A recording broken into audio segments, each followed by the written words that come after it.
Horrifyingly, a beautiful, elegant woman about to marry Chicago's most powerful mafia boss secretly slips deadly poison into the glass of water meant for her fiancé's frail, elderly mother, right in the middle of a luxurious, crowded restaurant full of diners.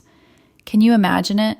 A poor, struggling waitress, a single mother with her 6-year-old son on the verge of eviction, living in a freezing, run-down apartment with no electricity, suddenly spots the plot and screams a warning that saves the old woman's life. In that single moment, her life changes forever. From desperate poverty and icy nights beside Lake Michigan, she is thrust into a world of blood-soaked crime, burning passion, and deadly vendettas from rival gangs. Can true love really triumph when the gap between penthouse luxury and a crumbling walk-up is so vast? When a mafia boss is willing to sacrifice his entire empire to protect her, while the woman who once counted every penny becomes the one who saves his heart and soul? Dive right now into this tear-jerking story full of tragedy and fierce hope. Please read and summarize this story and clearly analyze it into 9 separate parts that are logically connected. Analyze the story for me from the following aspects: how many main characters there are, how many supporting characters there are, what the overall motif of the story is, how many unexpected twists the story contains, and how the plot develops. Then recreate the story into a new plot that also consists of 9 main story parts based on the original storyline, with the setting in a city or state in the United States. All characters are 100% American by origin, living and working successfully in the United States. Any objects or cultural keepsakes involved should be appropriate and commonly associated with Americans. Keep the original motif of the story. Change the main character's profession, but ensure it remains a common profession in the United States and suitable for the story's setting. Add 2 additional twists to give the story more momentum, emotional depth, and humanistic value. The new plot must be based on the original motif. The main character is a male American mafia boss, wealthy, powerful, fair-skinned, and living and working successfully in the United States. The person being rescued is a poor American woman.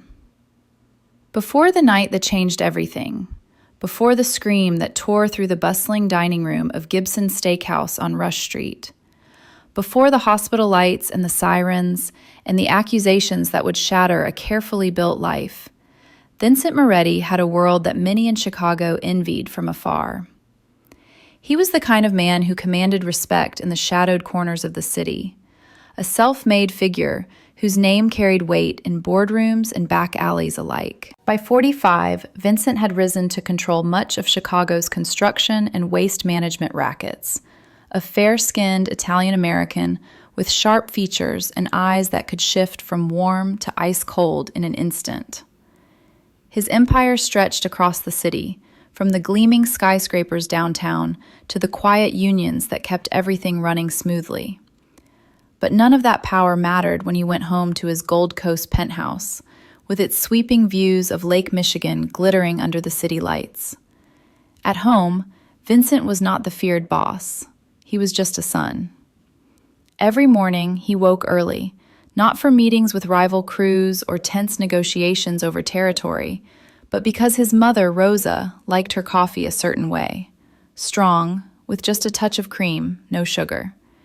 He brewed it himself in the expansive kitchen, even when his trusted men waited outside with updates on the latest street tensions. "You don't have to do everything alone, Vinny," Rosa would say, her voice soft but firm, her small frame wrapped in a warm cardigan against the perpetual draft from the high-rise windows. Vincent would smile then, but his chest would tighten, because once he hadn't been alone in that way. Rosa had been the steady light in his stormy life. She had believed in him when his world was nothing more than borrowed muscle and unpaid debts, after his father's brutal murder in a gang war on the West Side, when Vincent was just a teenager.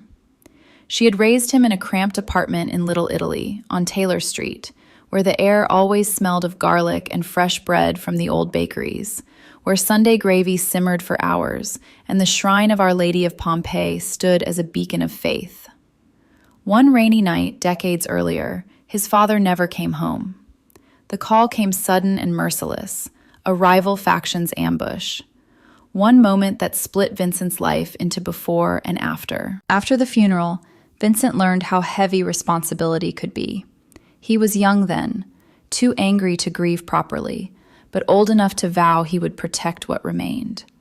From that day on, he poured everything into his mother. Love, protection, control, perhaps too much control.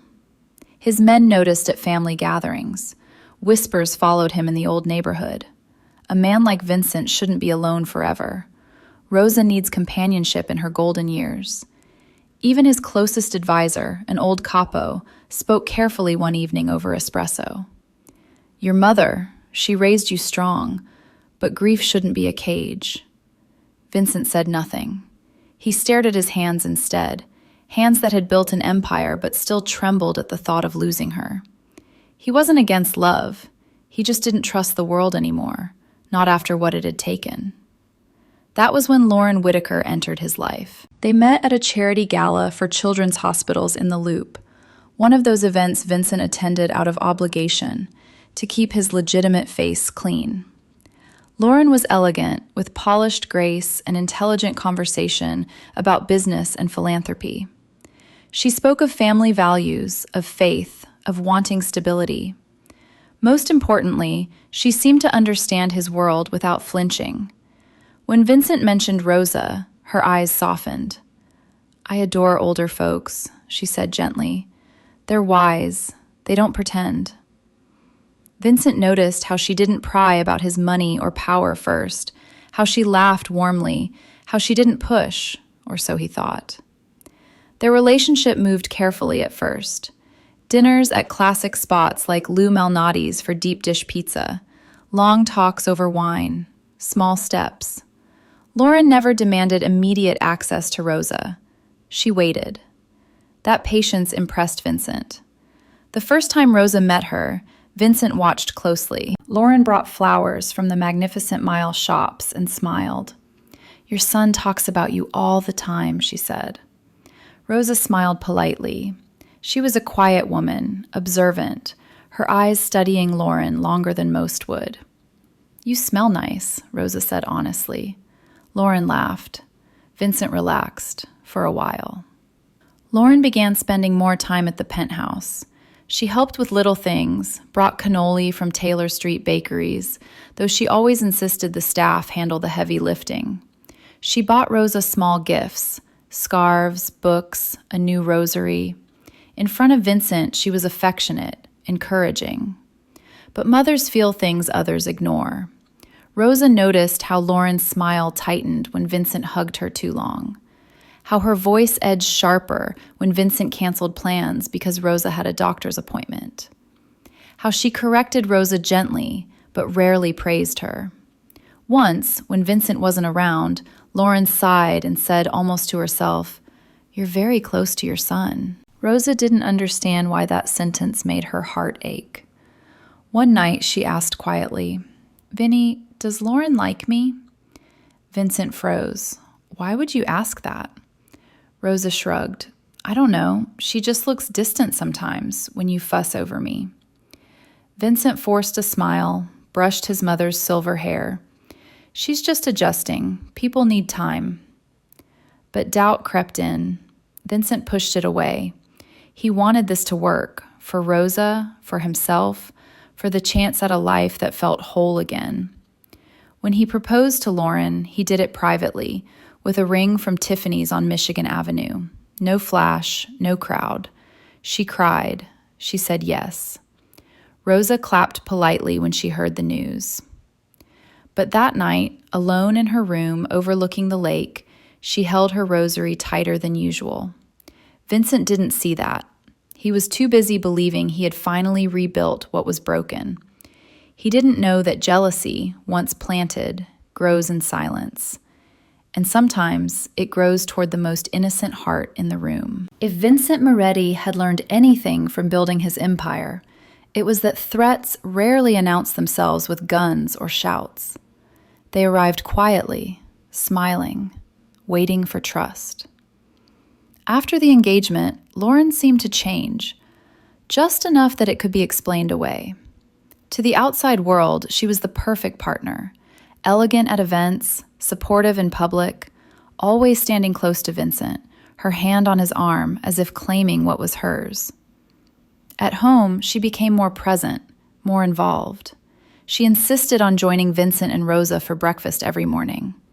At first, it felt like family.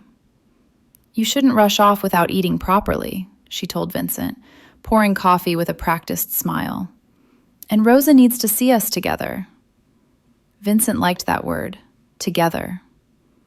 Rosa sat quietly at the expansive marble table, her legs not quite reaching the floor. Lauren often corrected the way she held her fork, the way she sipped her coffee, the way she spoke. "Say thank you properly, Rosa. Sit up straight. Don't interrupt." None of it sounded cruel, but none of it sounded warm either. Vincent noticed once or twice, but told himself it was discipline, maybe even helpful. What he didn't see were the moments alone. The way Lauren's smile vanished the second Vincent left the room. The way her eyes followed Rosa, not with love, but with calculation, like watching an obstacle. One afternoon, Rosa felt unsteady after a mild dizzy spell. Vincent was stuck in traffic after a tense meeting with a rival crew from the South Side. Words exchanged, threats veiled, but no shots fired. "Lauren, please stay with her," he said over the phone. "I'll be there soon." "Of course," she replied smoothly. When Vincent arrived, he found Rosa resting on the plush couch, a blanket tucked around her. Lauren sat nearby, scrolling her phone. "She didn't want much tea," Lauren said casually. "I think she exaggerates sometimes." Vincent frowned but said nothing. He kissed Rosa's forehead and carried her to her room. That night, as Vincent worked late in his study overlooking the glittering lake, Rosa stood hesitantly at the door. "Vinny?" He looked up immediately. "What's wrong, Ma?" She hesitated, twisting the hem of her nightgown, eyes on the floor. "Lauren said, she said I should stop pretending to feel bad, that you have important work." Vincent's chest tightened. What exactly did she say? Rosa shrugged. "She said big men get tired when family causes problems." Silence filled the vast room. Vincent closed his laptop slowly. "She shouldn't have said that. You did nothing wrong." Rosa nodded, but the reassurance didn't reach her eyes. "I miss your father sometimes," she whispered. That broke Vincent more than any rival's threat ever could. He pulled her into his arms, holding her frail body tightly. "I know, Ma. I miss him too." Downstairs, Lauren watched them from the shadows of the grand staircase, unseen. Her jaw tightened. She told herself she was being irrational. She told herself she loved Vincent. She told herself she was afraid of being second. But fear, fed daily, turns to resentment, and resentment seeks release.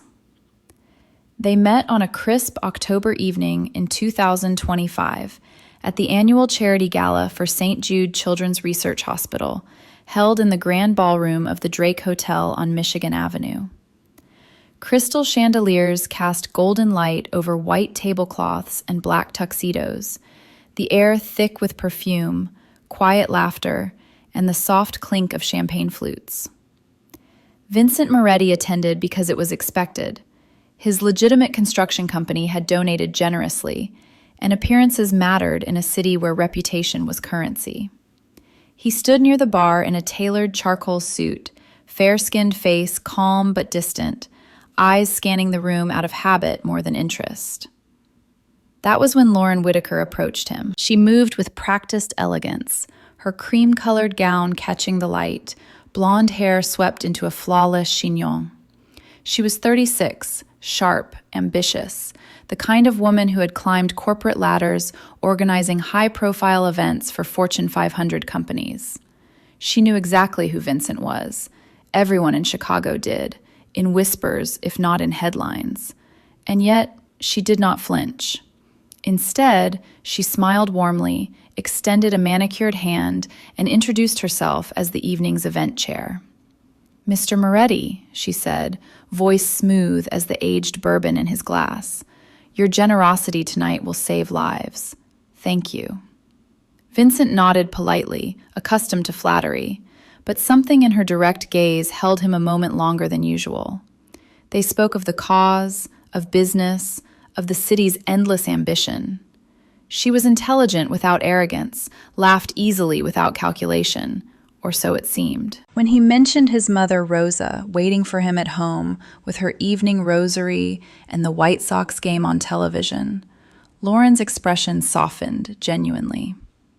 "I adore older people," she said quietly. "They've lived real stories. They don't waste words pretending." Vincent felt an unfamiliar warmth in his chest. For years, he had kept women at arm's length, beautiful, willing, but always temporary. None had ever spoken of Rosa with that tone. None had ever looked at him as though they saw the man beneath the power. Their conversations continued in the weeks that followed. Quiet dinners at RPM Italian, walks along the lakefront trail as autumn leaves turned gold and red, long phone calls late into the night. Lauren never pushed for details about his work. She seemed to understand the boundaries without being told, respecting the parts of his life that lived in shadow. She listened when he spoke of his father's death, of the weight he carried for Rosa, of the loneliness that came with command. And she shared her own dreams, of stability, of family, of a life built on something more than ambition. Vincent introduced her to Rosa slowly, carefully. One Sunday afternoon in the penthouse, Lauren arrived with a bouquet of roses from the Michigan Avenue florists and a box of Ferrero Rocher chocolates, Rosa's favorite. She knelt slightly to Rosa's height in the wheelchair they sometimes used on harder days, smiled, and said, "Mrs. Moretti, your son speaks of you every time we talk. I've been looking forward to meeting the woman who raised such a good man." Rosa studied her for a long moment, dark eyes sharp despite the frailty of her body, then smiled politely. "Thank you, dear. You're very kind." Vincent watched from the doorway, heart swelling. For the first time in years, he allowed himself to imagine a future that included more than duty and protection. He pictured Lauren beside him at family dinners, helping Rosa with her coat on chilly evenings, perhaps even giving Rosa grandchildren to spoil one day. The thought both thrilled and terrified him. He had spent decades building walls. Now one woman's patience seemed capable of dismantling them, brick by brick. Lauren began spending more evenings at the penthouse. She brought small gifts, a soft cashmere throw blanket for Rosa's chair, a new leather-bound missal for her daily prayers, tickets to a concert at the Symphony Center. In front of Vincent, she was affectionate but respectful, encouraging Rosa to share stories of old Chicago, laughing at the right moments, touching Vincent's arm lightly when Rosa spoke of his childhood mischief. Vincent relaxed. He told himself this was what normal felt like. But Rosa noticed things. She noticed how Lauren's smile thinned when Vincent excused himself from a planned dinner to sit with Rosa during a painful arthritis flare. How Lauren's fingers tightened around her wine glass when Vincent carried Rosa to bed after she dozed off in her recliner. How Lauren's voice carried a faint edge when she suggested, gently, always gently, that perhaps Rosa might enjoy the company at a luxury senior community in Lincoln Park, just for the social activities and professional care. Rosa said nothing at first. She had learned long ago that sons, especially powerful ones, sometimes needed to see truth for themselves. But one quiet evening, as Vincent helped her into bed, she touched his cheek with trembling fingers. "Vinny," she whispered, "does she love you or what you give?" Vincent paused, heart clenching. "Ma, she's good to you, to us." Rosa only patted his hand. "Be sure, my son, be sure." He pushed the doubt away. He wanted this too badly. The illusion of wholeness, the warmth of someone waiting for him at the end of dangerous days. Guilt gnawed at him for even entertaining Rosa's worry. Hadn't he kept her safe all these years? Hadn't he given her everything? Surely he deserved this chance. Meanwhile, across the city, in a crumbling walk-up on the south side, Emily Harper counted the last $7 in her worn wallet and tried not to cry. The apartment was little more than a single room with a hot plate and a bathroom down the hall, shared with 3 other tenants. Wind whistled through cracked windows sealed imperfectly with duct tape. The heat barely worked. She had lost count of the nights she and 6-year-old Luca had slept fully clothed under every blanket they owned, her thin body curled around his small one to share whatever warmth remained. Her waitress uniform hung on a nail by the door, still smelling faintly of steakhouse grease and desperation. Emily was 29 but looked older, cheeks hollow, eyes shadowed from endless double shifts and sleepless worry. Her hands were rough from scrubbing tables, her dark hair pulled back severely because she could no longer afford conditioner. Luca's shoes had holes. She'd stuffed them with newspaper. The eviction notice taped to the door gave them 8 days. She stood at the cracked mirror, practicing the smile she would need tonight at Gibson's. Bright, welcoming, invisible. Tips were all that stood between them and the street. She whispered a prayer to a God who had seemed silent for years, kissed Luca's sleeping forehead, and slipped out into the cold October night. On the same evening, Vincent drove Rosa to an early dinner at Gibson's, his treat, a quiet celebration of her 78th birthday approaching. Lauren had suggested a more exclusive venue, but Vincent insisted on tradition. Rosa loved the classic steaks, the dark wood paneling, the familiar bustle. As they were seated near the window overlooking Rush Street, Vincent noticed the waitress approaching their table. She was thin, too thin, moving with the careful grace of someone carrying invisible weight. Her name tag read Emily. Her eyes, large and hazel in a pale face, met his briefly before dropping politely. "Good evening," she said softly, voice timid but warm. "My name is Emily. I'll be taking care of you tonight." Vincent nodded, helping Rosa with her coat. Something about the young woman tugged at him. An exhaustion he recognized from his own early days, a quiet resilience that reminded him painfully of his mother decades ago. He pushed the thought away. This was Rosa's night. Throughout the meal, Emily was attentive without hovering, refilling water glasses before they emptied, anticipating needs with practiced ease. When Rosa struggled slightly with her napkin, Emily knelt smoothly and adjusted it without fuss. Rosa smiled, a real one. "You're very kind, dear," Rosa said. Emily flushed, murmuring, "Thank you, ma'am." Vincent watched the exchange, an unfamiliar ache building in his chest. He left an unusually generous tip, far more than customary, and when Emily returned with his card, her eyes widened at the amount on the receipt. "Sir, this is—" her voice caught. Vincent met her gaze directly for the first time. "You earned it." She looked as though she might cry, then steadied herself with visible effort. "Thank you," she whispered, so softly he almost missed it. As they left, Vincent glanced back once. Emily stood alone at the empty table, staring at the tip as if afraid it might vanish.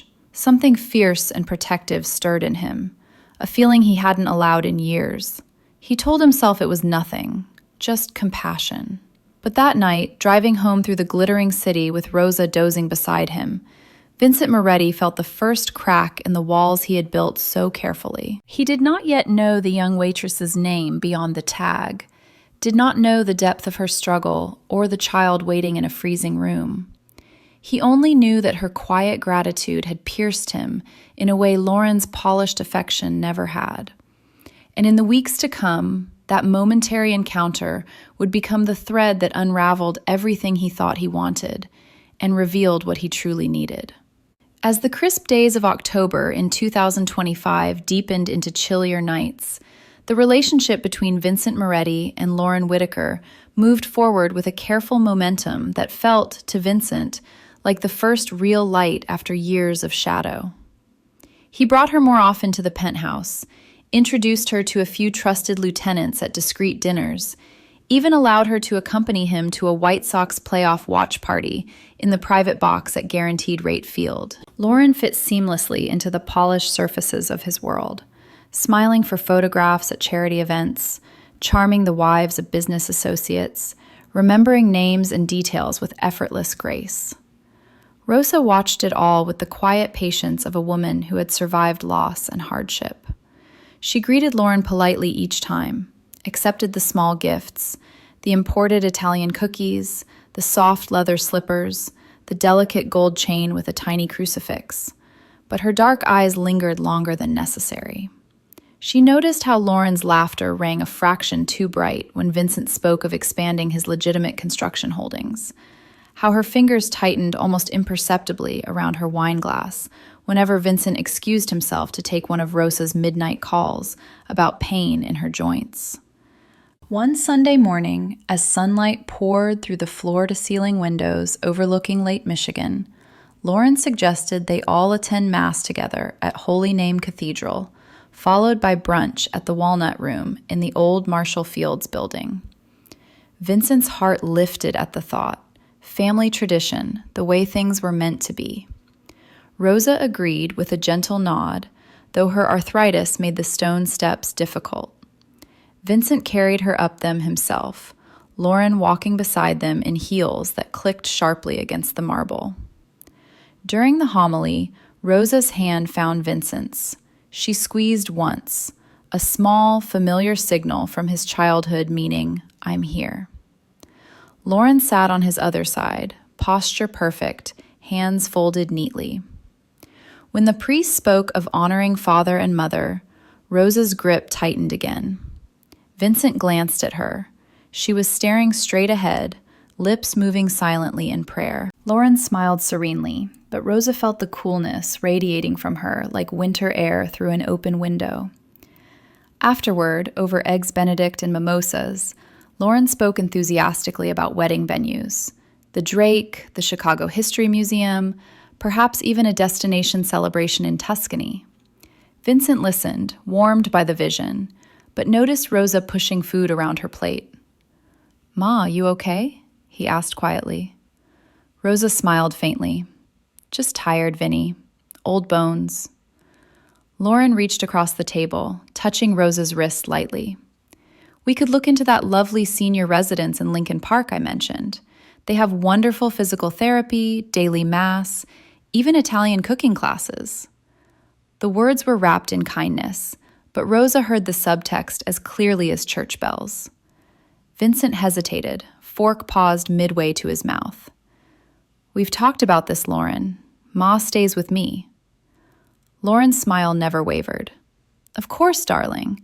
I only want what's best for everyone." Rosa said nothing, but that night she prayed longer than usual, rosary beads clicking softly in the dim light of her bedroom. Vincent felt the first threads of unease, but buried them deep. Guilt gnawed at him. How could he question the woman who was trying so hard? Hadn't he promised himself he would not let grief imprison them both forever? He doubled his efforts to include Lauren, taking her to meetings where his presence kept rival crews in check, letting her see the power he wielded without ever speaking its darker names. She seemed to thrive in it, eyes bright when expensive cars pulled up, when restaurant hosts scrambled to seat them first. Meanwhile, in the crumbling South Side walk-up, Emily Harper's world shrank smaller with each passing day. The eviction deadline had come and gone. The landlord, a tired man with 3 kids of his own, had given her 1 extra week out of pity, but the new notice was final. She worked double shifts at Gibson's whenever they allowed, feet swollen, inside shoes held together with duct tape, smile fixed in place, even as dizziness from skipped meals washed over her in waves. Luca had developed a cough that lingered. The free clinic prescribed medicine she couldn't afford to fill completely. She gave him half doses, telling herself it would be enough, tears burning her eyes in the dim bathroom light. One particularly brutal night, after a 12-hour shift, she returned to find the electricity cut off. The apartment was black and freezing. Luca whimpered in his sleep as wind rattled the loose window pane. Emily wrapped him in every blanket they owned, then sat on the floor beside his mattress, thin body shaking with cold and silent sobs. She had applied for every assistance program, stood in every line, filled out every form, only to be told wait lists were years long or income limits excluded her by dollars. The unfairness of it clawed at her chest until she could barely breathe. She whispered into the darkness, "God, please, just something, anything." Across the city, Vincent faced his own shadows. A rival crew from the south side had begun pushing into territory Vincent considered untouchable. Small encroachments at first, a construction bid undercutting his legitimately, then bolder moves, vandalism on one of his sites, veiled threats delivered through intermediaries. One rainy afternoon, driving back from a tense sit-down where words had nearly turned to worse, Vincent's motorcade was forced to stop when two unmarked SUVs blocked the intersection near 31st Street Beach. His driver tensed. Vincent's hand moved instinctively toward the compartment beneath the seat, though he had sworn years ago to keep such tools for emergencies only. The window lowered slowly. A man Vincent recognized, a lieutenant for the opposing family, leaned in, rain dripping from his coat. "Just a friendly reminder, Moretti," the man said, voice low. "Some lanes are changing. Best to stay in yours." Vincent met his gaze without blinking. "Tell your boss the city's big enough for everyone who respects boundaries. Cross mine again and we'll have a different conversation." The man smiled thinly, stepped back, and the SUVs pulled away. Vincent's heart pounded, not from fear, but from the old familiar rage that had once defined him. He thought of Rosa waiting at home, of Lauren's vision of Tuscany, of the fragile peace he was trying to build. The conflict tore at him, the man who wanted legitimacy, warring with the man who knew power sometimes demanded teeth. That same evening, fate placed Emily at Gibson's once more. Vincent had insisted on taking Rosa out. Fresh air, Ma, and the best steak in the city, despite Lauren's suggestion of a quieter place. Lauren accompanied them, elegant in emerald silk. Emily was assigned their table again. She approached with the same soft timidity, voice barely above the restaurant hum. "Good evening. My name is Emily. I'll be taking care of you tonight." Vincent looked up and froze. In the warm lighting, he saw her clearly for the first time beyond a hurried glance. The exhaustion etched around her eyes, the way her uniform hung loosely on a frame too thin, the faint tremor in her hands as she set down menus. Something fierce and protective surged through him, so sudden and powerful it stole his breath. He recognized suffering the way only someone who had climbed out of it could. Rosa noticed immediately. Her sharp eyes moved from her son's face to the young waitress and back again. Emily, unaware of the storm she had ignited in Vincent's chest, continued politely. "May I start you with something to drink?" Lauren ordered a glass of Pinot Grigio. Rosa asked for tea. Vincent barely heard them. His voice, when it came, was gentler than usual. "Water for me, thank you, Emily." The simple sound of her name on his lips sent an inexplicable jolt through him. He watched her move through the evening, refilling Rosa's tea before it emptied, anticipating needs with quiet efficiency, despite the obvious fatigue weighing her down. When Rosa struggled slightly with the heavy steak knife, Emily appeared instantly, offering a sharper one without fuss. Lauren noticed Vincent's attention. Her smile tightened almost imperceptibly. Toward the end of the meal, as Emily cleared plates, Vincent spoke quietly. "Long shift tonight?" Emily hesitated, surprised he'd addressed her directly. "Yes, sir. Double." "You look like you could use a break." She flushed, eyes dropping. "We all do what we have to."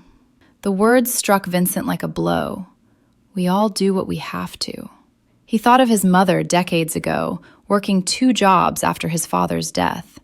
He thought of the empire he'd built to ensure no one he loved ever had to again. When the check came, Vincent left another generous tip, enough to cover a month's rent in a decent place. Emily's eyes filled with tears. She quickly blinked away.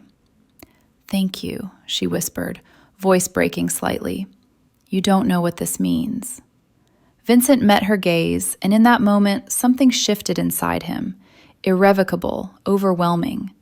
The protectiveness he felt for Rosa, the love that had defined his life, suddenly expanded to include this stranger whose quiet suffering mirrored everything he had fought to escape.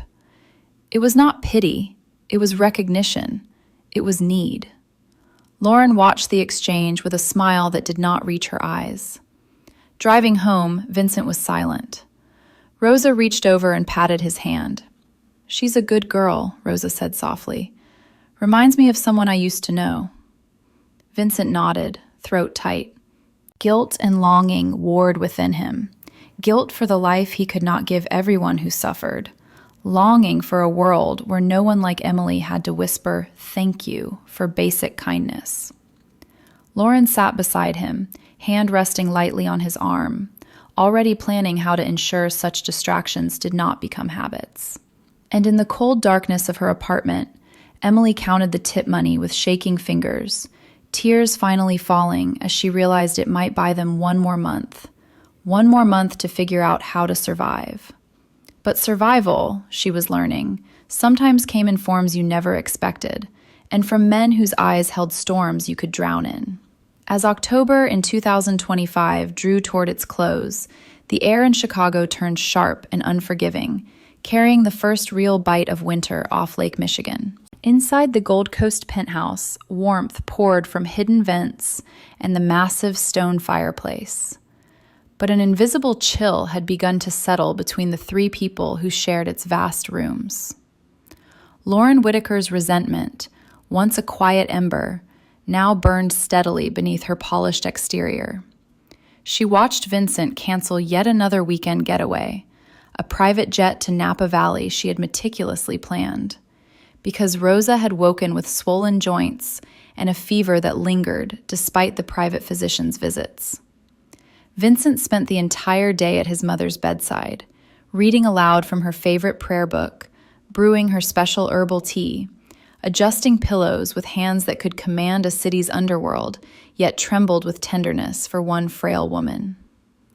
Lauren stood in the doorway unseen, smile fixed, fingers digging crescents into her palms. She had waited patiently, played every role perfectly, the understanding partner, the devoted future daughter-in-law, and still she came second, always second. That evening, when Vincent finally emerged, exhaustion etched around his eyes, Lauren approached with practiced concern. "Darling, you look drained. Perhaps we should discuss professional care again. There are wonderful facilities, private suites, round-the-clock nurses, even chapel services daily. Rosa would be safer, and you could breathe." Vincent's jaw tightened. "We've talked about this. Ma stays here. End of discussion." Lauren's eyes glistened instantly, tears on command. "I only want what's best for all of us. I feel invisible sometimes, like I'm always waiting for a space that never opens." The words struck Vincent's guilt like a blade. He pulled her close, murmuring apologies, promising a rescheduled trip, a new ring, anything to soothe the hurt he feared he had caused. Inside, turmoil raged. He loved Lauren, or believed he did, for the promise of normalcy she offered. Yet every time he pictured life without Rosa at its center, panic clawed at his chest. He told himself it was only transition pain. Families adjusted. Love required compromise. Rosa watched from her bed through the half-open door, heart heavy. She had seen that look in Lauren's eyes before, in people who wanted more than they were willing to earn. But she said nothing. Sons, especially proud ones, sometimes had to touch the flame themselves. Meanwhile, Emily Harper's fragile thread of hope snapped. The extra week of grace ended. On a gray morning, when wind whipped trash along the cracked South Side sidewalks, the landlord knocked with 2 police officers. Emily stood in the doorway, clutching Luca's small hand, face pale as ash. They had nowhere to go. The shelter intake worker had apologized over the phone. Beds full, wait list months long. She had sold everything sellable. The tiny television, her mother's old locket, even Luca's winter coat that was now too small. The officers waited patiently while she packed 2 plastic grocery bags, one with clothes, one with Luca's few toys and her waitress uniform. Luca cried quietly as they stepped into the cold. Emily's legs nearly gave way on the stairs, dizziness sweeping through her from another skipped meal. She whispered promises she didn't know how to keep. "It'll be okay, baby. Mommy will fix this."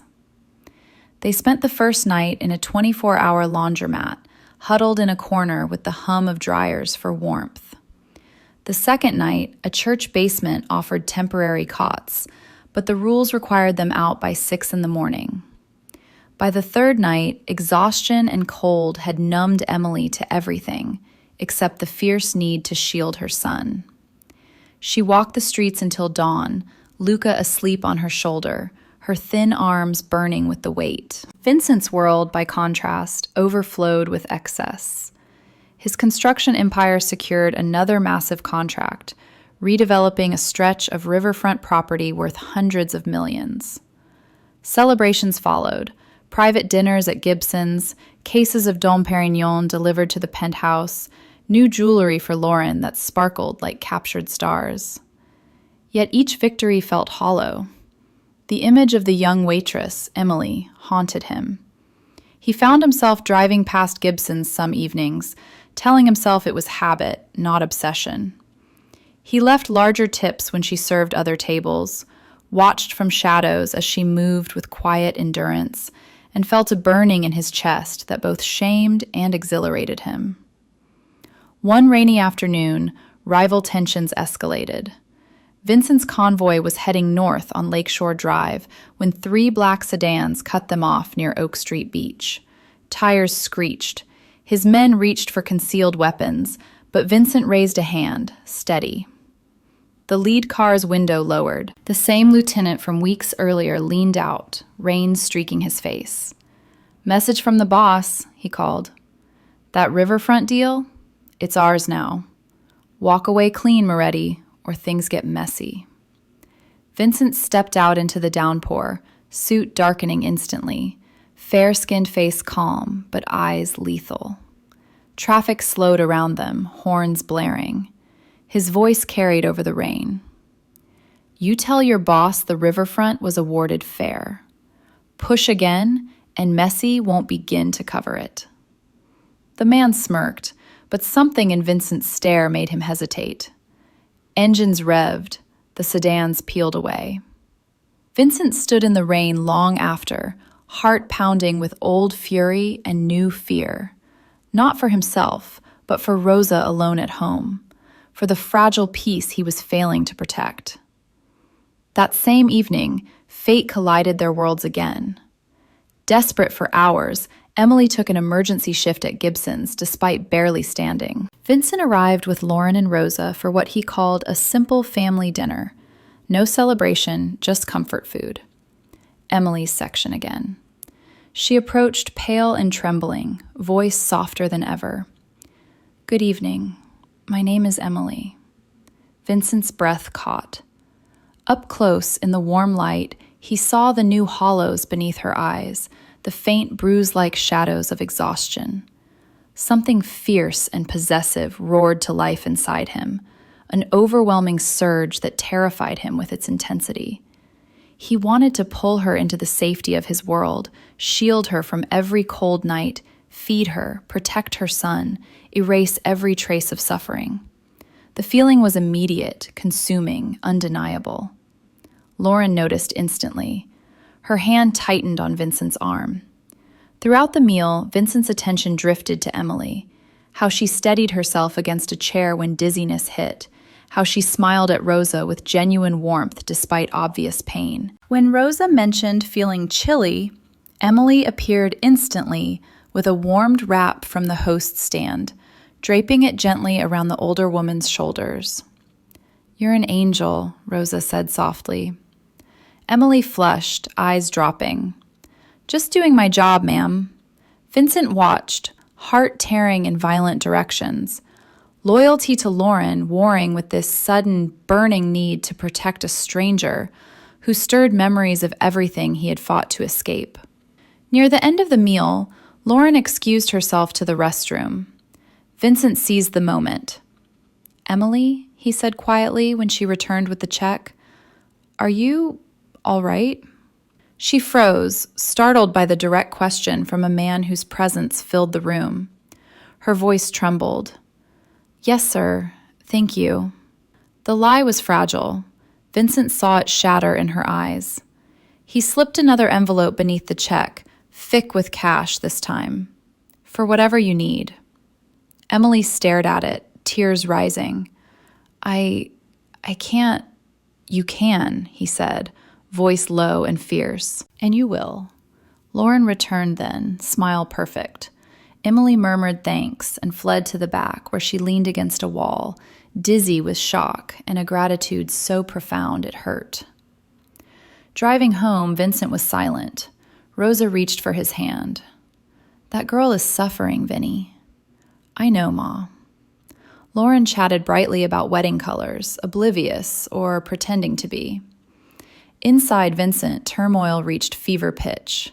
Guilt over Lauren, loyalty to Rosa, and this new, passionate fire for a woman whose name he barely knew. They clashed like storms over the lake. He felt himself standing at a precipice, one step from falling into something deeper and more dangerous than any rival threat. And across the city, Emily sat on a freezing bus stop bench with Luca asleep against her, counting the money with shaking fingers. Enough for a cheap motel room for a week. Enough to breathe. She whispered into the night, tears falling hot against cold cheeks. "Thank you, whoever you are." She did not yet understand that the man whose eyes had looked at her with such fierce tenderness was already rewriting his world to include her in it, no matter the cost. The boiling point had been reached. What came next would scald them all. The evening of the attack arrived disguised as an ordinary celebration.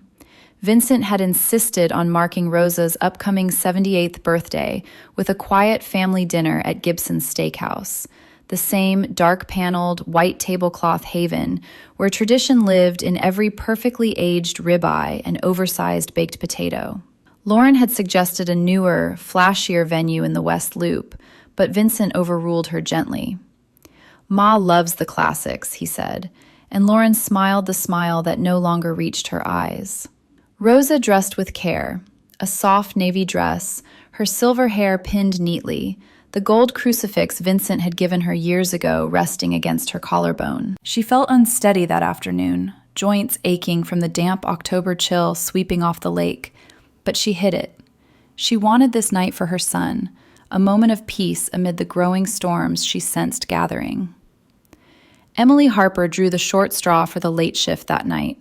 The motel room she had rented with Vincent's envelope of cash was already paid through the week, but the manager had tacked on unexpected fees that devoured half the remaining money. Luca's cough had worsened. The over-the-counter medicine helped only marginally.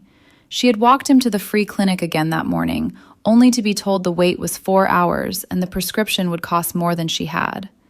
She left with nothing but apologies and a pamphlet. By the time she clocked in at Gibson's, her body felt hollow, legs trembling, vision tunneling at the edges from another day without proper food.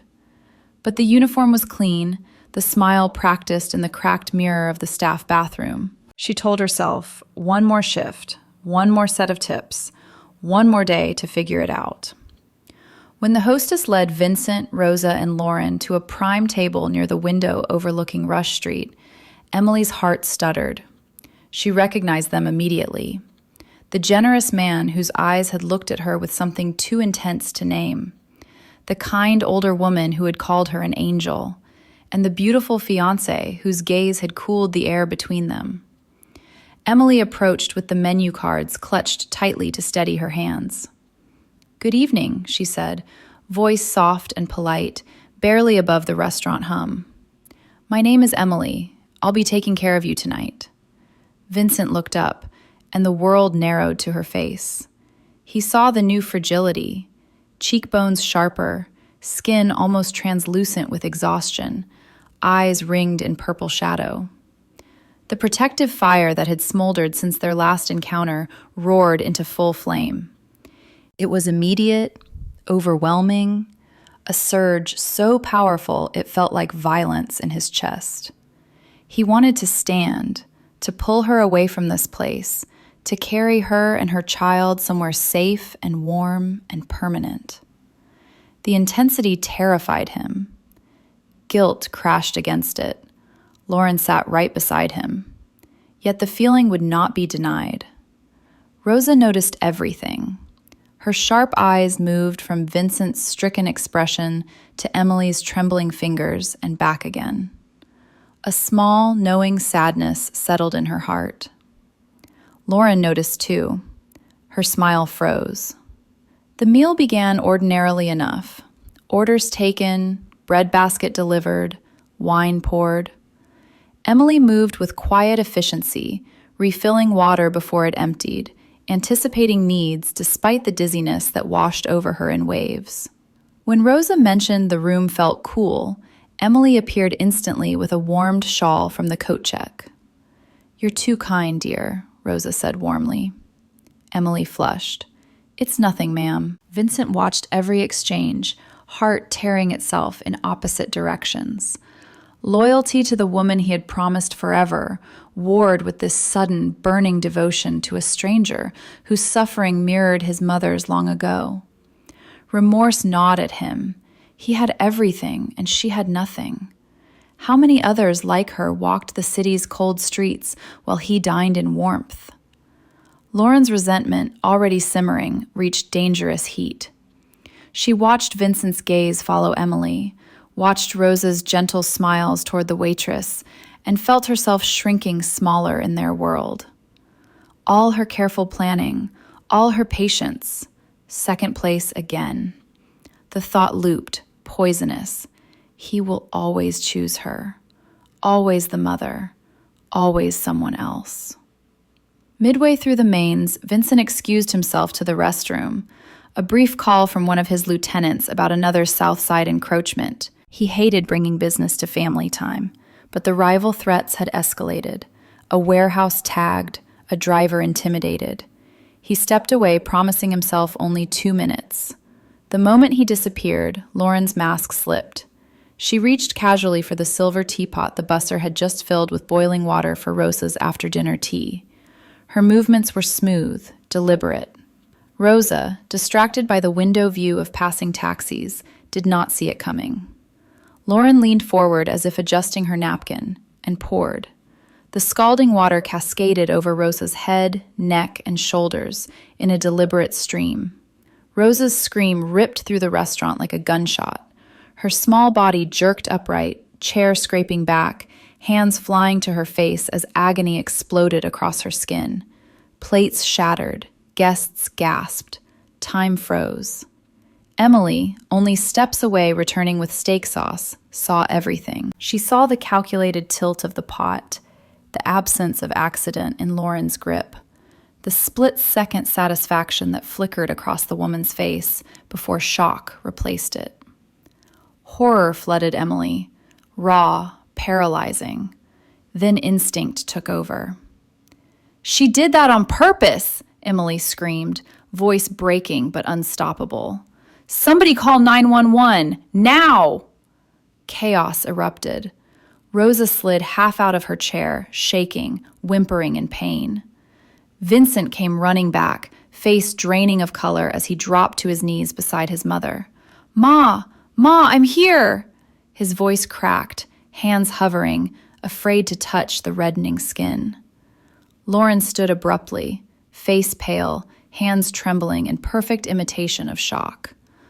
"Oh my God, it slipped. I didn't..." Guests backed away. Phones appeared, recording, calling. The manager rushed over. Emily knelt opposite Vincent, gently easing Rosa forward to prevent the soaked fabric from sticking. "Cold water. Someone get cold compresses." Emily's voice shook, but held authority born of desperation. She had seen burns before, in overcrowded apartments with faulty wiring. Vincent looked across his mother's trembling form and met Emily's eyes. In that moment of shared terror, something passed between them: recognition, gratitude, a bond forged in crisis. His heart, already torn, surrendered completely.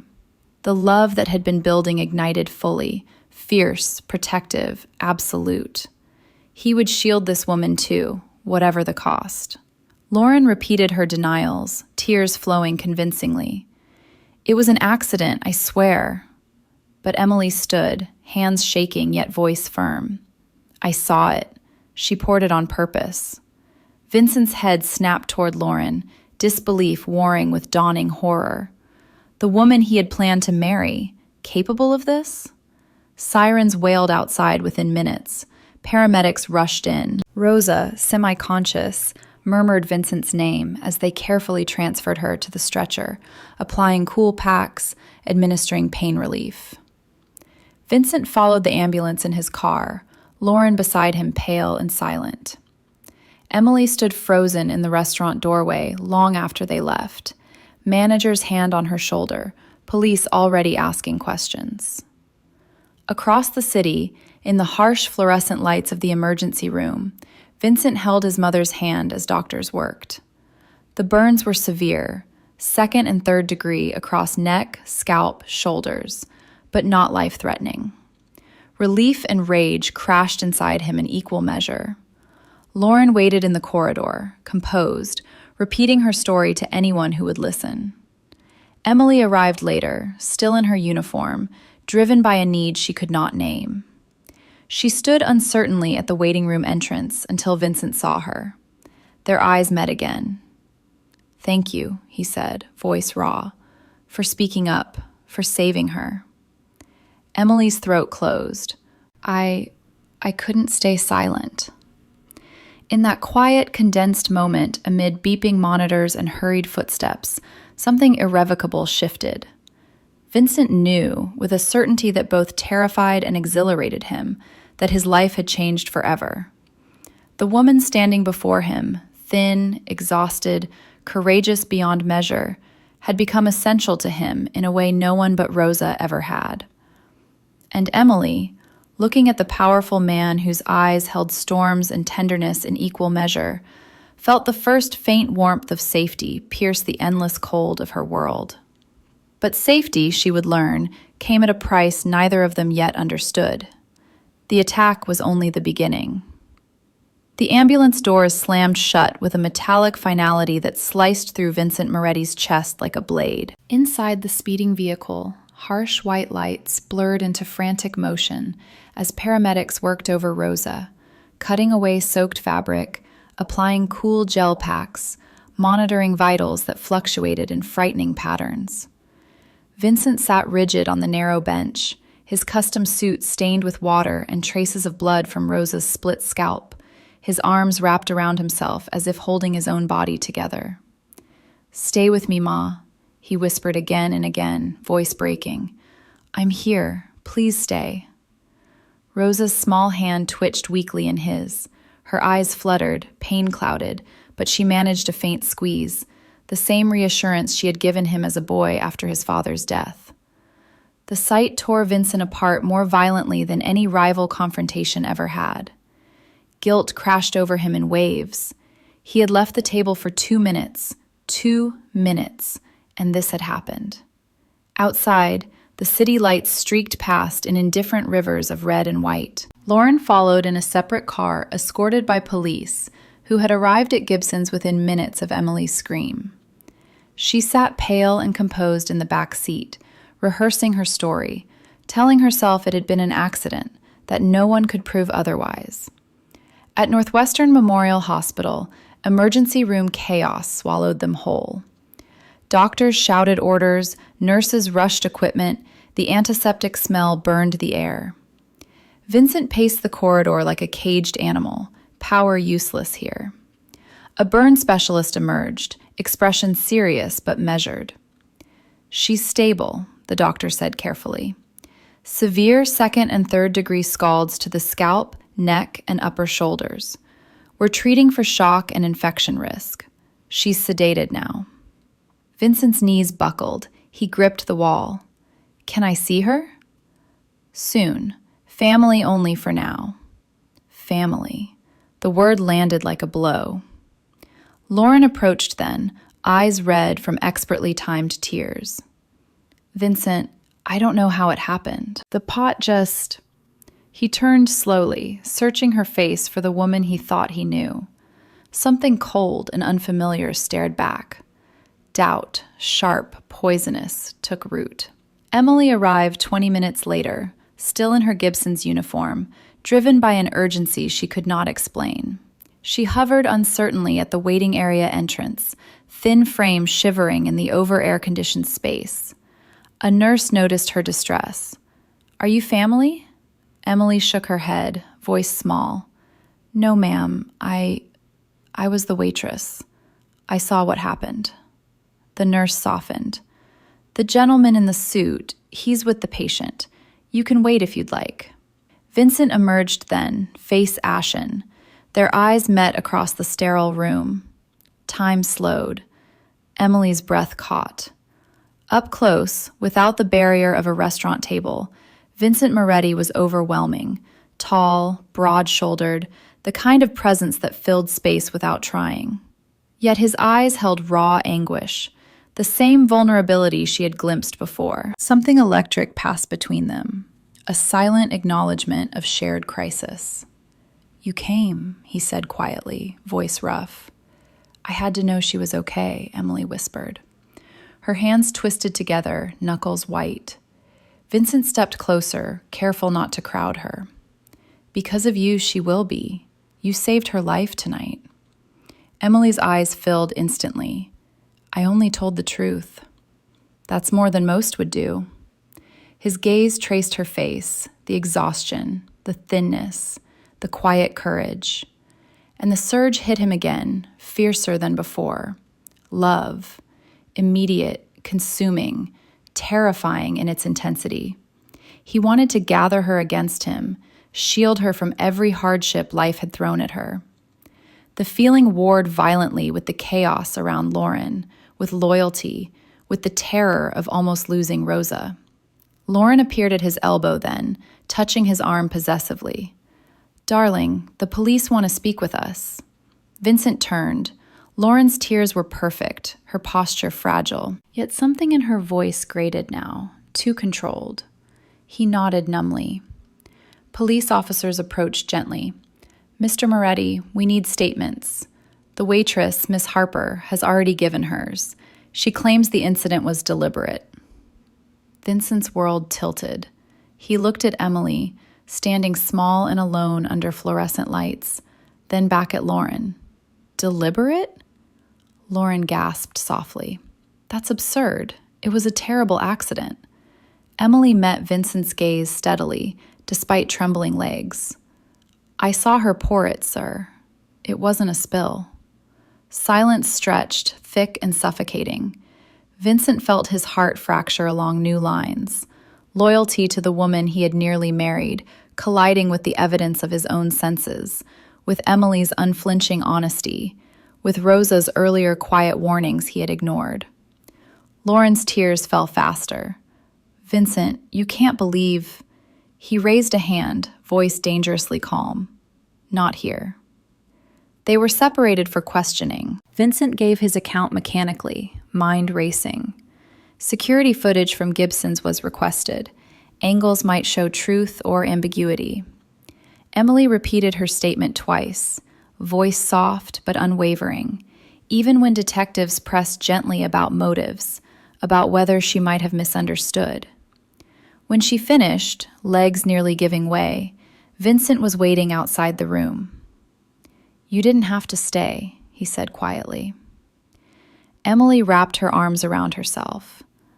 I couldn't leave, not knowing. He studied her, really looked. The threadbare coat over her uniform, the way exhaustion dragged at her features, the faint tremor in her hands.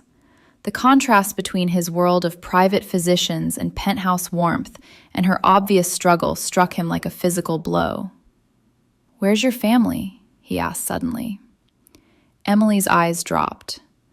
"It's just me and my son." The words landed heavily. A child. Alone with her in whatever hardship she faced. The protective fire roared higher. "You shouldn't be alone tonight," he said. "Let me get you home safely." She shook her head quickly. "I can't. Thank you, but I'll be fine." Vincent saw the fear beneath her politeness, fear of obligation, of strangers, of hope that might vanish. He didn't push, but memorized the address she reluctantly gave the nurse for contact purposes. Lauren emerged then, composed again. "They're keeping Rosa overnight for observation. We should go home, Vincent. You need rest." Home. The word felt wrong now. He looked once more at Emily, small, exhausted, courageous beyond measure, and felt the last threads of his old life snap. Driving away, Lauren spoke softly of shock and accidents and needing each other now more than ever. Vincent heard none of it. His mind replayed Emily's scream in the restaurant, Rosa's pain, the coldness he now recognized in Lauren's eyes. Guilt and rage and this new, blazing love for a woman whose name he barely knew tore at him until he could barely breathe. Across the city, Emily returned to the cheap motel room where Luca slept curled under thin blankets. She sat on the edge of the sagging bed, counting the last few dollars, tears falling silently. The events of the night spun in dizzy circles, horror at what she had witnessed, fear of repercussions, confusion at the way Vincent Moretti had looked at her like she mattered. She whispered into the darkness, "What have I done?" But beneath the fear, a tiny spark of warmth flickered, the memory of a powerful man's gratitude, of being seen, truly seen, for the first time in years. Neither of them slept that night. Vincent sat in the hospital corridor until dawn, refusing to leave Rosa's side. Doubt had taken root and was spreading fast. The woman he had almost married had hurt the person he loved most. And the woman who had saved her, the one whose suffering mirrored every fear he had ever had for his mother, was now inextricably woven into his heart. The first doubt had become a chasm. And across it, on the other side, stood truth, and a love that would burn everything else away. The days following the attack blurred into a haze of hospital corridors, whispered consultations with burn specialists, and the constant low hum of machines keeping watch over Rosa's fragile recovery.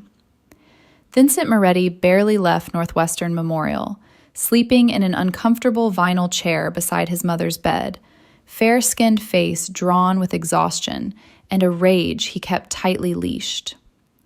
Rosa drifted in and out of sedated sleep, bandaged and small against the white sheets, yet each time her eyes opened, they sought him first, a silent reassurance that she was still there.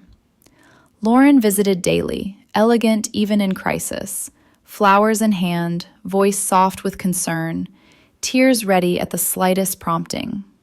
She repeated her story endlessly. The pot had slipped, the tablecloth caught, a tragic accident born of nerves. Most nurses and doctors accepted it with sympathetic nods. Vincent listened in silence, the seed of doubt now a twisting vine around his heart. He replayed Emily's words. "I saw her pour it on purpose," and felt sickness rise. How had he missed the coldness? Emily, meanwhile, paid a steep price for her courage. The morning after the incident, management at Gibson's called her in early. The owner, a weary man who had built the restaurant from nothing, expressed regret but cited policy. Pending police investigation, she was suspended without pay. "It's not that we don't believe you," he said, avoiding her eyes, "but the Moretti name, publicity, lawyers. You understand." Emily understood all too well. She left the office numb, legs barely carrying her to the bus stop. The suspension meant no income, no tips, no way to extend the motel room beyond the week. Luca's cough had turned into a rattling fever. The clinic prescribed antibiotics she could not yet afford. She stood in the pharmacy line, clutching the script, counting coins and crumpled bills, only to fall short by $32. The pharmacist's polite refusal felt like a slap. That night, back in the dim room with its peeling wallpaper and rattling window unit, Emily sat on the floor, holding Luca as he burned with fever. She rocked him gently, tears falling silently into his hair. The unfairness crushed her. Speaking truth had cost her everything. She whispered apologies to her sleeping son, promising miracles she no longer believed in. Vincent learned of the suspension through discreet inquiries.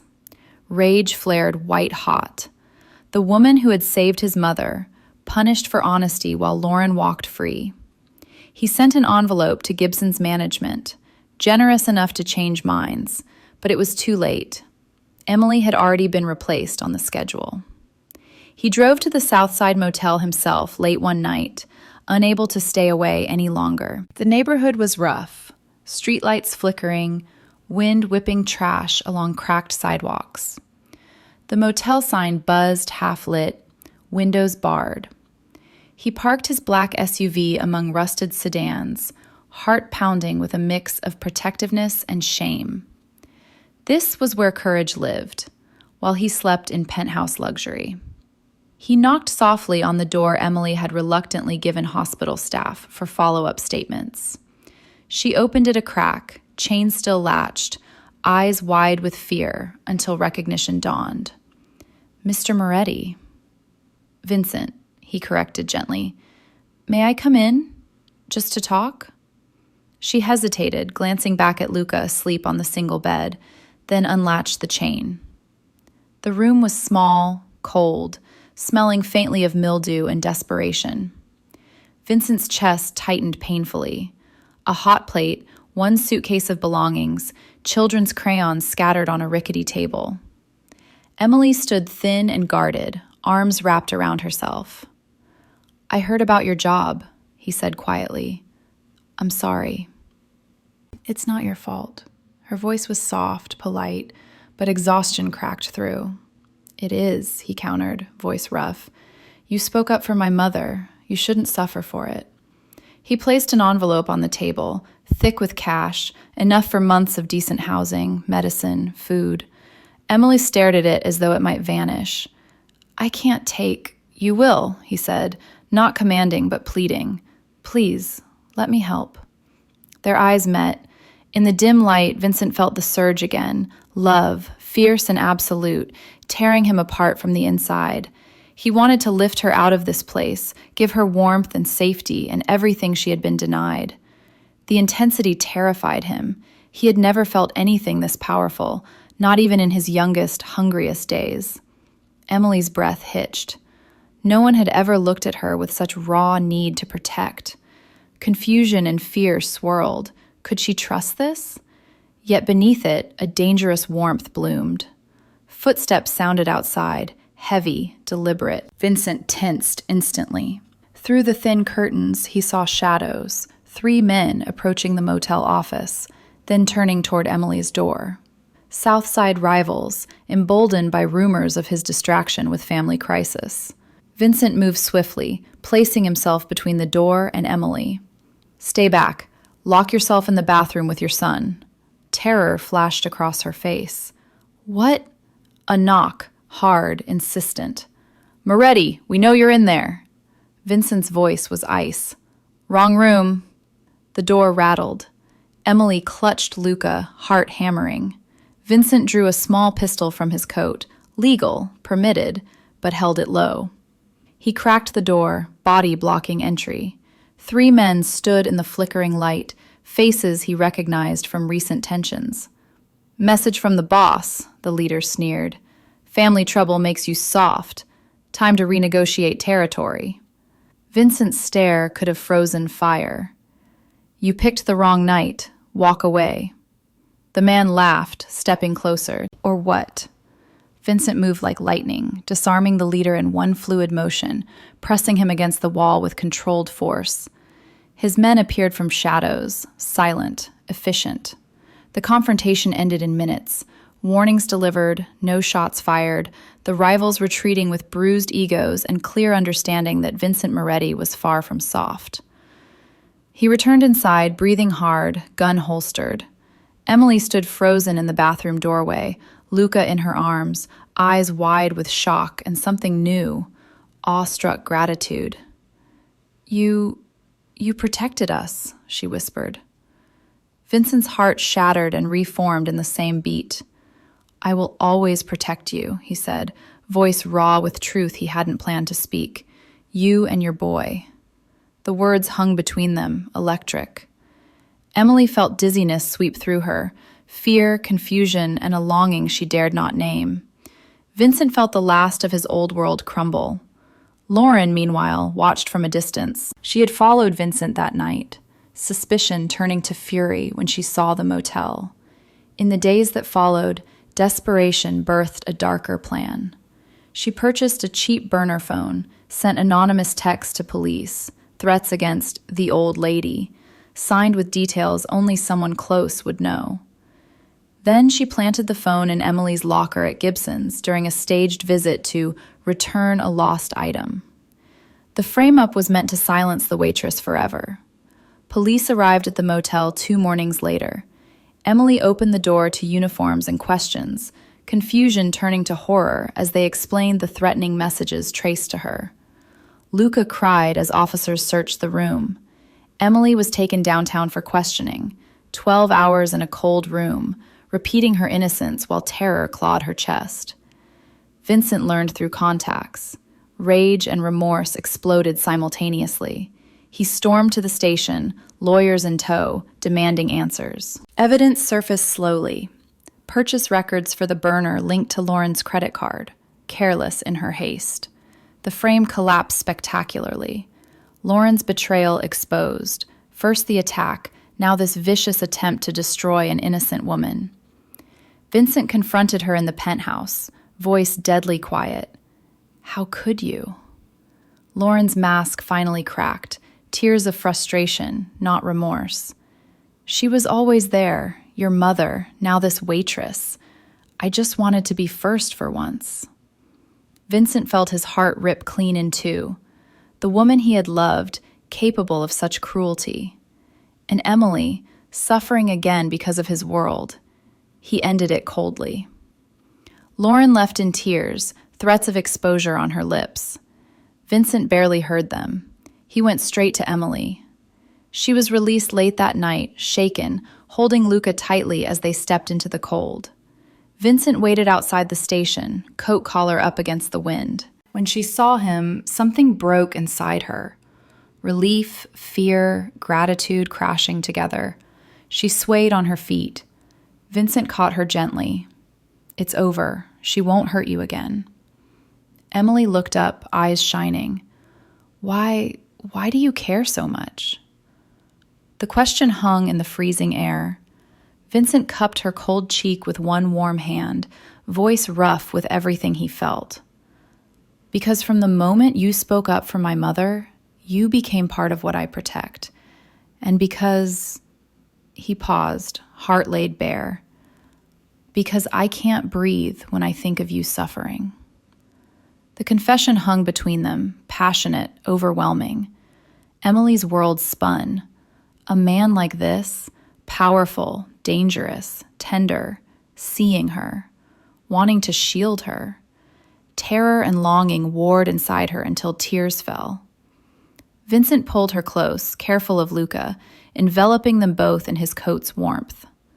"I'm getting you out of this cold," he whispered fiercely. "Tonight, both of you." And in that moment, amid the unjust cruelty that had stripped her bare, Emily felt the first true warmth of safety and the terrifying, exhilarating spark of being cherished by a man whose love burned brighter than any hardship she had known. The betrayal was complete. What came next would either heal them or consume them entirely. The trial came swiftly, as trials involving the Moretti name often did in Chicago, pressure from both sides of the law ensuring speed. By late October of 2025, the courtroom in the Dirksen Federal Building was packed with reporters, curious onlookers, and a few men in dark suits who never spoke, but whose presence kept order. Vincent sat in the front row, posture straight as steel, fair-skinned face carved from stone, hands clenched so tightly the knuckles showed white. He wore a simple charcoal suit, no flash, no statement of wealth. Today he wanted only to be seen as a son. Rosa insisted on attending, against every doctor's advice. Bandaged still, moving slowly with a cane, she entered the courtroom on Vincent's arm, small and frail, yet radiating quiet dignity. The sight of her, scarred because of someone he had brought into their lives, tore Vincent's heart anew each time he looked. Emily sat several rows behind, summoned as key witness. She had been offered protection after the framing attempt, temporary housing in a discreet hotel Vincent arranged, but she attended in her only clean dress, thin frame tense, hands folded tightly in her lap to hide the tremble. Luca was safe with a trusted caregiver Vincent provided. She barely slept the night before, replaying everything: the scream, the boiling water, the police at her door, the terrifying night Vincent fought off intruders. Every memory carried the weight of having stepped into a world far bigger and more dangerous than her own. Lauren entered with her legal team, polished as ever but diminished, makeup flawless, yet eyes shadowed with the knowledge that control was slipping. She avoided Vincent's gaze. Proceedings began formally, charges read: aggravated battery, attempted framing, endangerment. Lauren pleaded not guilty. Prosecutors presented evidence methodically: partial security footage showing the deliberate pour, forensic reports on burn patterns inconsistent with accident, phone records linking the burner to Lauren's purchases. Emily's turn came. She walked to the stand on legs that felt like water, swore the oath, and sat. The room waited. For a moment she said nothing, eyes fixed on her hands. Then she lifted her head and spoke, soft but clear. I was the waitress that night.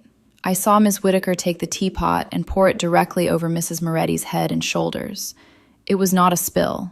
It was intentional. The prosecutor guided her gently through details: positioning, timing, Lauren's expression.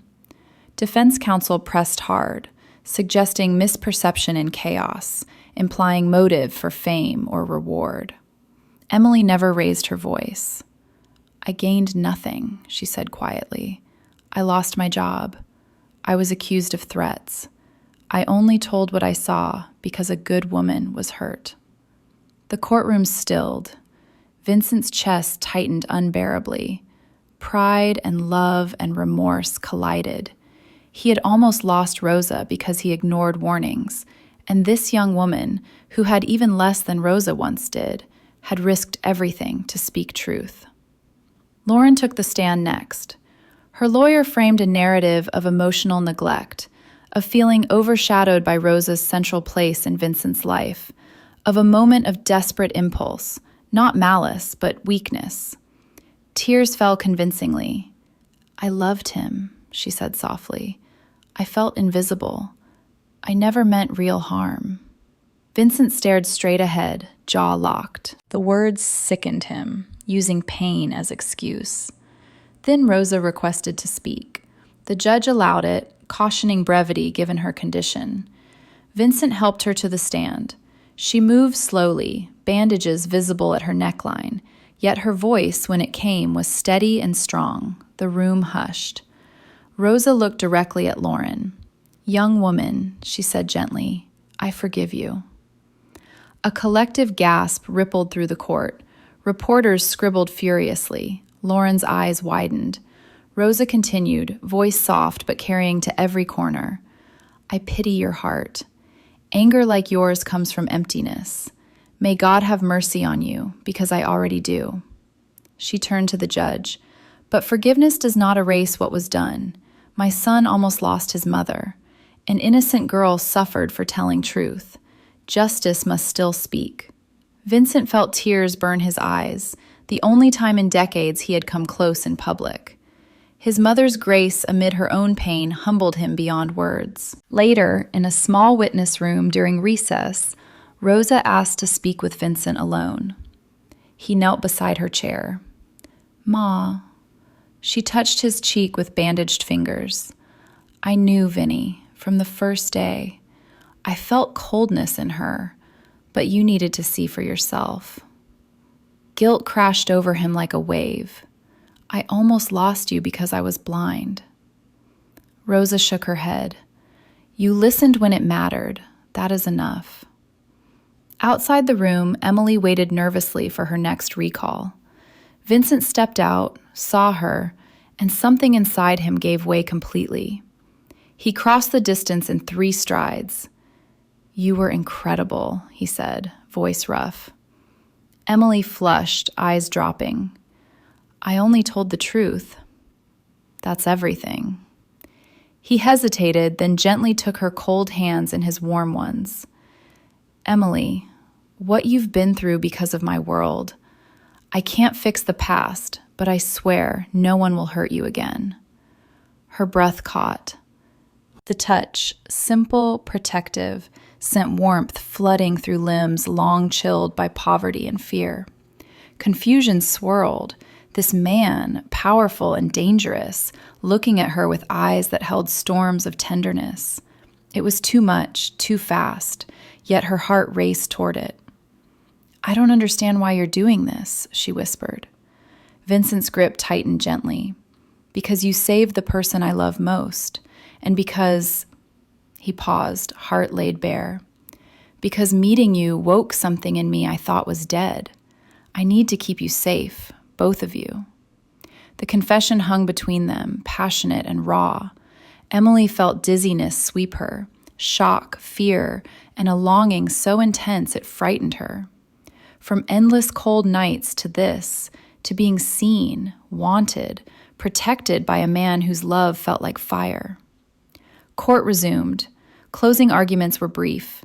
The judge deliberated only hours. Guilty. Lauren was led away, face pale, composure finally broken. As she passed Vincent, she whispered, "I loved you." And he looked at her without hatred, only sorrow. "You loved what you thought I could give you, not me, not my mother." Outside the courthouse, flashbulbs popped. Vincent shielded Rosa and Emily from the crowd, guiding them to his waiting car. Rival crews watched from across the street. No moves today, respect for courtroom truce. But Vincent's eyes scanned constantly. That night, he brought Emily and Luca to the penthouse. "Just until things settle," he said. Rosa insisted. Emily stood in the vast living room overlooking glittering Lake Michigan, Luca asleep in her arms, overwhelmed by marble floors, soaring windows, warmth that poured from hidden vents. The contrast to her motel room, to every freezing, hungry night, brought tears she could not stop. Vincent approached slowly. "This is yours now, as long as you need." She shook her head, voice breaking. "I can't pay for..." "You don't pay," he said fiercely. "You saved my mother. You spoke truth when it cost you everything. Let me give back." Their eyes locked. The surge between them crackled, love, immediate and overwhelming, tearing them both open. Vincent stepped closer, gently brushing a tear from her cheek.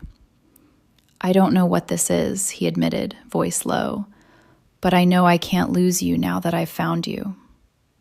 Emily's world tilted.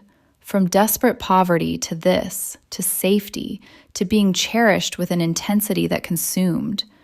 Terror and joy collided until she swayed. Vincent caught her, strong arms steady. "I've got you," he whispered. "Always." Rosa watched from her chair, small smile on her lips, eyes shining with tears of her own. The confession was complete, forgiveness given, betrayal exposed, and in its ashes, something new and fierce began to burn, a love born of crisis, rooted in truth, powerful enough to heal every wound the past had carved. The verdict echoed through the courthouse like a final bell. Yet for Vincent Moretti, it marked not an ending, but the beginning of a reckoning that would reshape everything he thought he knew about power, guilt, and love.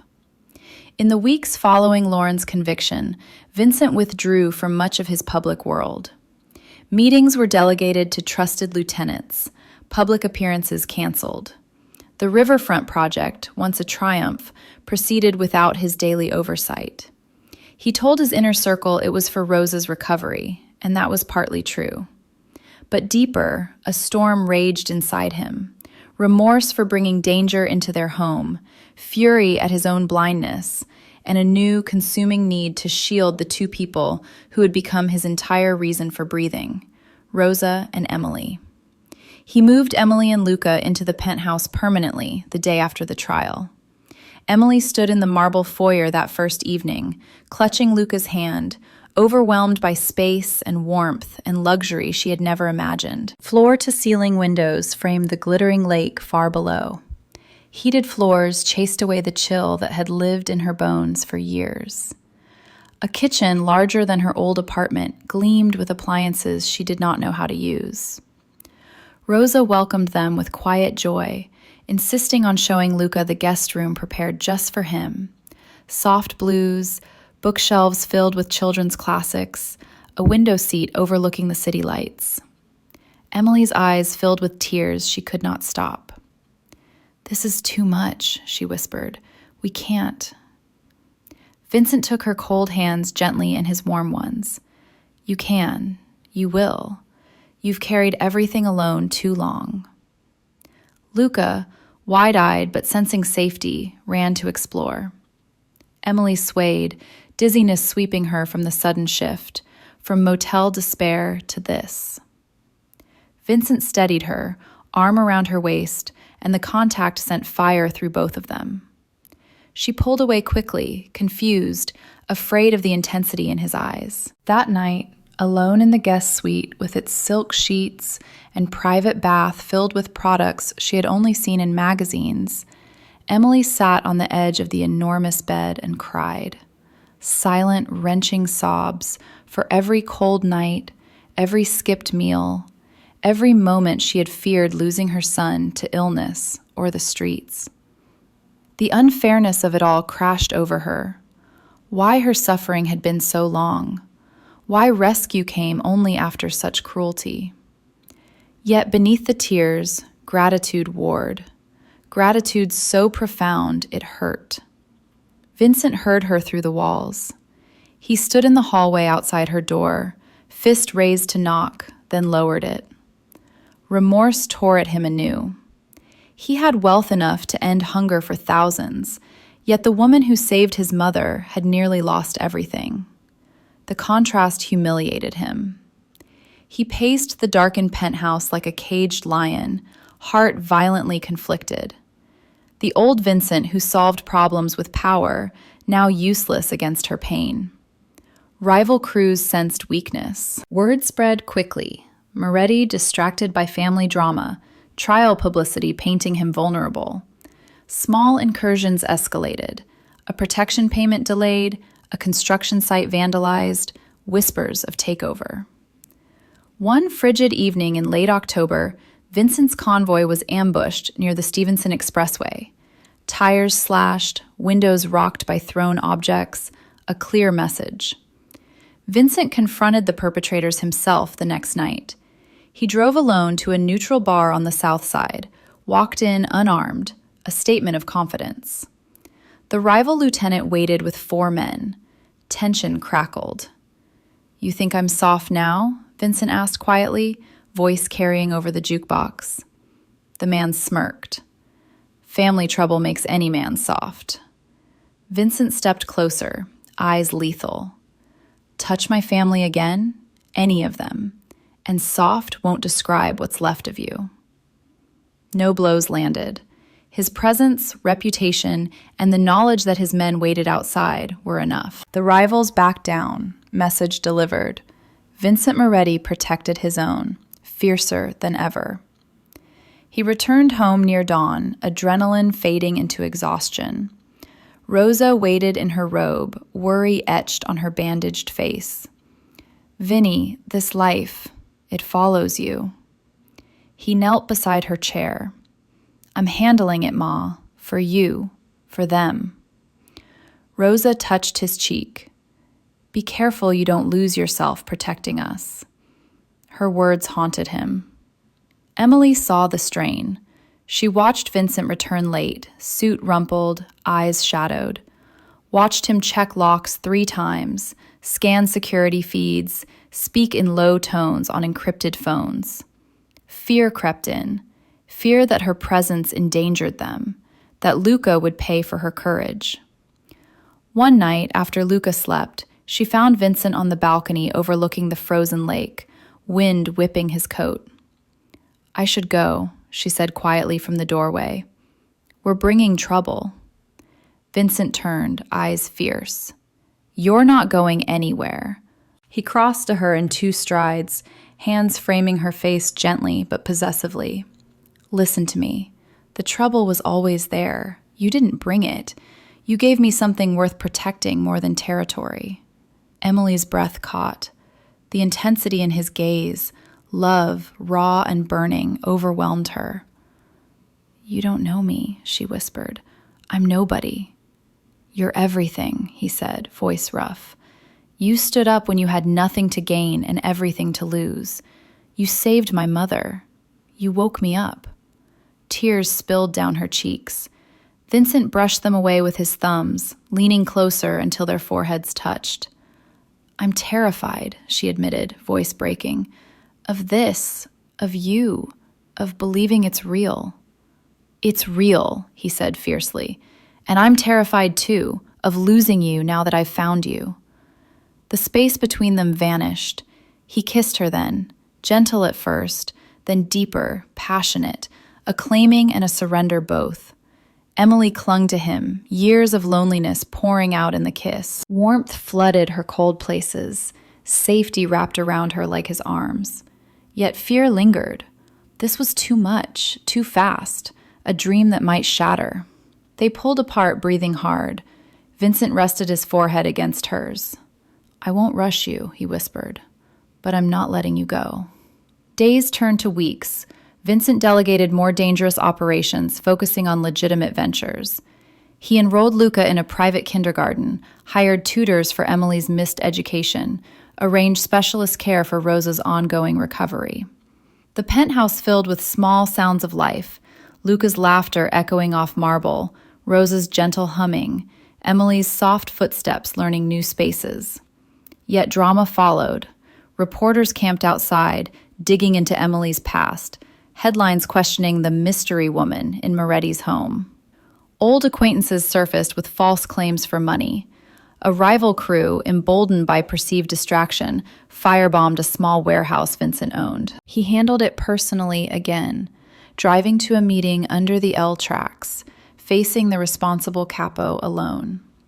You burned my property, Vincent said quietly. The man shrugged. Message received?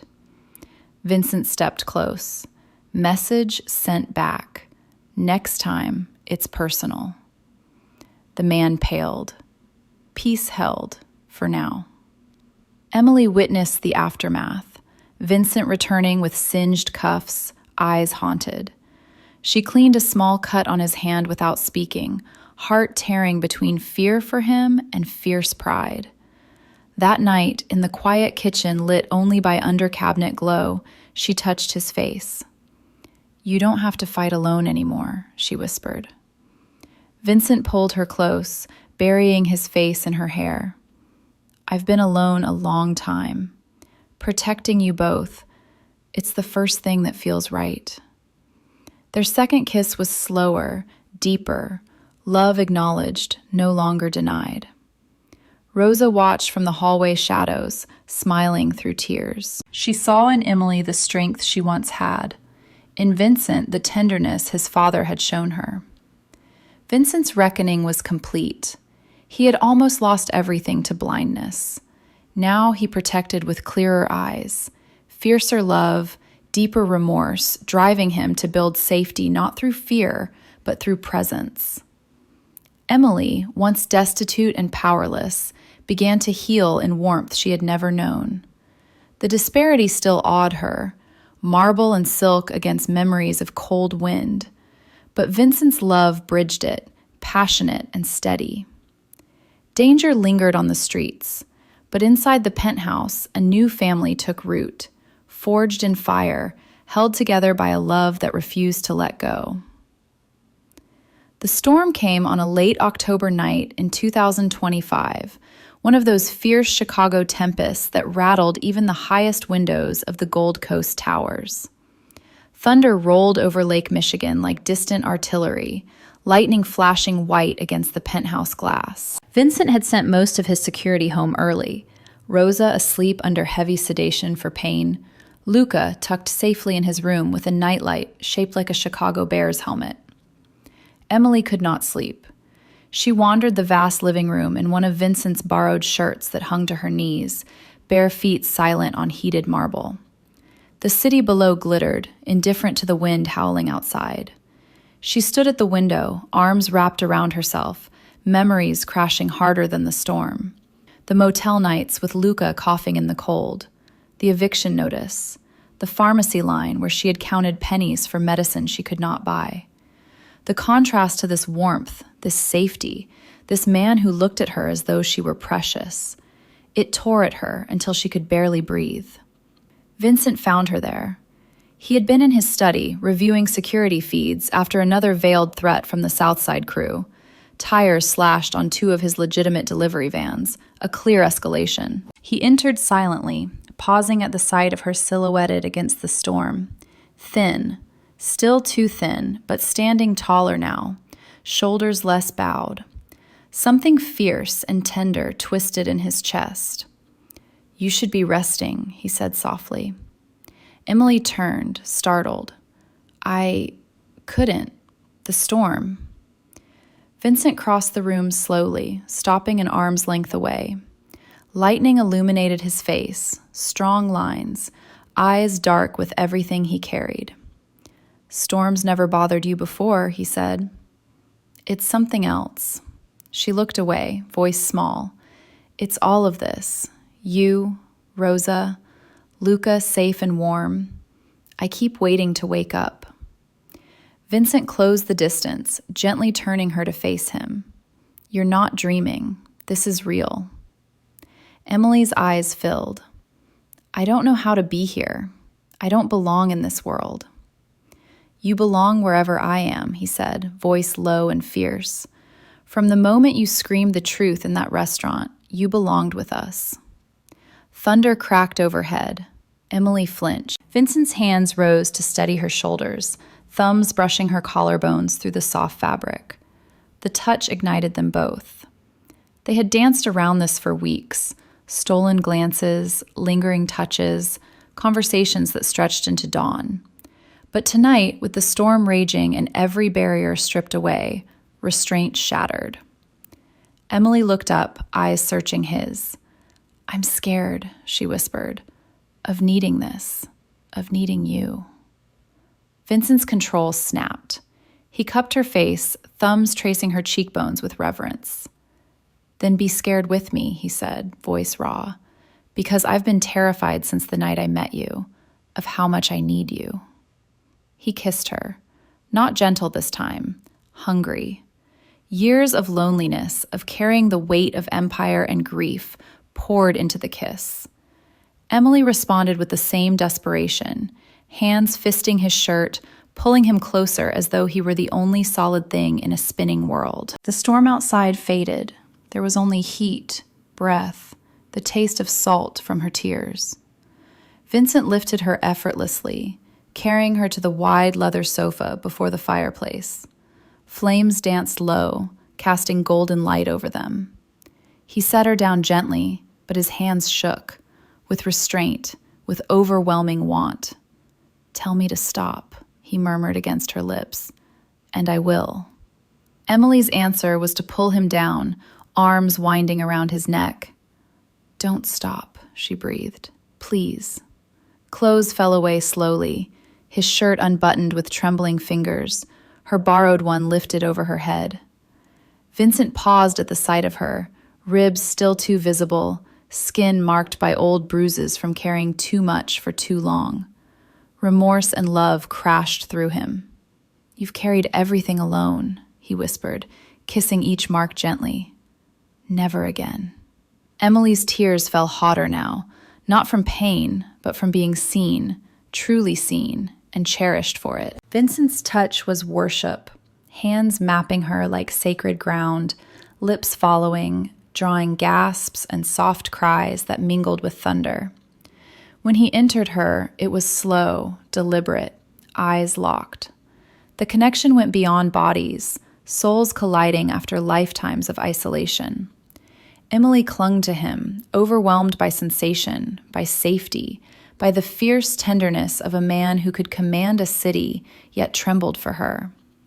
They moved together in a rhythm born of need and gratitude, storm raging outside, mirroring the one within. Vincent whispered her name like a prayer, promises in Italian she didn't yet understand, but felt in every thrust, every kiss. Emily met him stroke for stroke, giving everything she had held back: trust, vulnerability, love that had nowhere safe to land, until now. Afterward, they lay tangled before the fire, his arms wrapped possessively around her head on his chest, listening to his heartbeat slow. Vincent stroked her hair, guilt and joy warring inside him. "I should have found you sooner," he murmured, "before the cold, before the fear." Emily pressed a kiss to his skin. "You found me when I needed you most." Outside, rivals plotted. The next morning, Vincent received word, a direct threat against the penthouse, tires on his personal SUV slashed in the secure garage, a note tucked under the wiper. "Family makes you weak." Rage flared, but he shielded Emily and Rosa from it. He handled the confrontation himself that afternoon, driving to a deserted lot near the old steel mills, facing the rival capo with only 2 men. "You came for my home," Vincent said, voice deadly calm. The capo shrugged. "Word is you're distracted. New woman, kid." Vincent stepped close enough to smell the man's fear. "Touch them, and distracted won't describe me. I'll burn everything you love to the ground."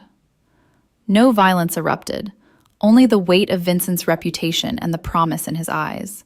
The capo backed down, message received. He returned home to find Emily waiting, worry etched on her face. She had seen the news alerts about increased organized crime tension. "You went alone," she said quietly. "I handled it." She crossed to him, hands framing his face. "We handle it together now." Vincent pulled her close, kissing her fiercely. The passion reignited instantly. Against the kitchen counter, her legs wrapped around his waist, his hands gripping as though she might vanish. It was desperate, life-affirming, a claiming after danger. Rosa watched discreetly from her room, smiling through tears. She saw in them what she and Vincent's father once had, love that burned bright enough to outshine shadows. Emily's past still haunted. Nightmares woke her sometimes. Cold motel rooms, Lucas fever, eviction notices. Vincent held her through them, whispering promises until she slept again. He arranged everything: doctors for Luca, therapy for her lingering trauma, classes so she could finish the nursing degree poverty had stolen. Yet unfairness lingered. Tabloids printed lies, calling her a gold digger, questioning her worthiness. Old friends surfaced, demanding money for silence about her past struggles. Vincent's lawyers silenced most, but the words stung. One particularly cruel article detailed her eviction, complete with photos of the rundown motel. Emily read it alone, tears falling as humiliation crashed anew. Vincent found her curled on the bathroom floor, shaking. He knelt, pulling her into his arms. "None of it matters. They don't see you, the strength, the heart." She clung to him, sobbing. "I feel like I'll never be enough for this life." Vincent's voice broke. "You're more than enough. You're everything." He made love to her that night with a tenderness that bordered on worship, slow, deep, drawing out every gasp until she believed him. Afterward, wrapped in his arms, Emily whispered, "I love you." The words undid him. Vincent buried his face in her neck, body shaking with the force of it. "I loved you the moment you screamed the truth," he confessed. "It's only grown since, fiercer every day." Their love became the anchor, passionate, intense, explosive, stolen moments in the elevator, slow mornings in bed while Rosa and Luca breakfasted, nights where they lost themselves until dawn. It healed the cold places, bridged the chasm between her past poverty and his present power. Vincent began dismantling the most dangerous parts of his empire quietly, selling off risky holdings, strengthening legitimate businesses, for her, for Luca, for the future he now dared to want. And in the quiet, condensed moments between storms, watching Luca laugh, holding Rosa's hand, making love to Emily as the city slept, Vincent Moretti found peace he had never known. The passion had ignited. It would burn forever. Time did what it always does best. It revealed what was real. Months passed after the storm that had ignited everything between Vincent and Emily. The harsh Chicago winter of 2025 gave way to tentative spring warmth filtering through the penthouse windows. Rosa's scars healed slowly, both the visible ones on her skin and the deeper ones in her heart. Luca grew taller, his cough long forgotten, his laughter filling rooms that had once known only quiet tension. And Emily, once thin and shadowed by endless hardship, began to bloom under steady meals, safe nights, and a love that wrapped around her like sunlight. Vincent changed most of all. The man who had built an empire on controlled power now measured success differently.